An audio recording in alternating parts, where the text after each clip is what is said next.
Yan. So, ano ba yung gagawin natin? Una, bubuksan natin yung browser natin. Any browser na meron kayo. And then, tayo sa Google, hanapin natin yung Wattpad old version. Yan. So, dito sa Android, apksfree.com, yun yung pipiliin natin. Pindutin nyo yan.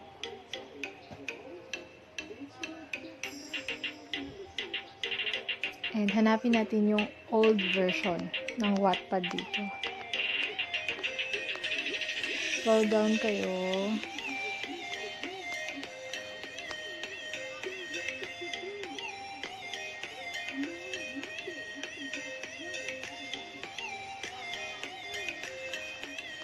Yan. So, tingin ko tong 7.21.1 and then download.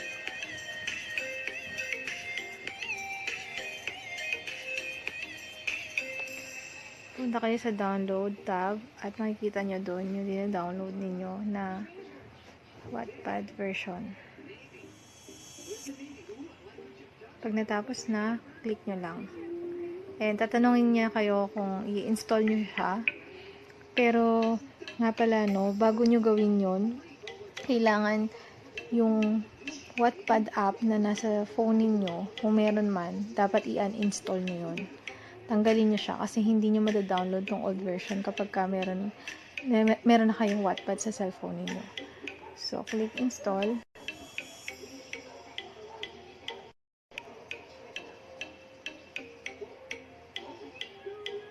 And, so, open lang natin.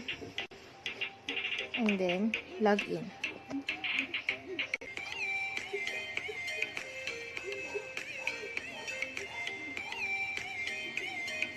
Yun. So, yan. Meron na kayo old version ng Wattpad.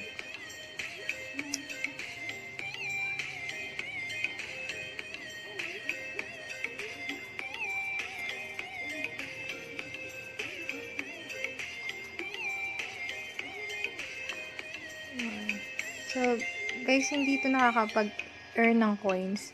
Yung old version ng Wattpad, hindi siya nakakapag-earn ng coins. So, yung nakita nyo kanina na meron akong coins dito. Dahil dyan, naka-install dun sa isang phone ko na naka-premium account siya.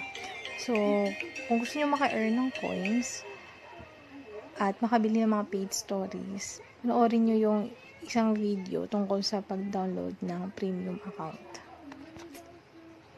And that's it.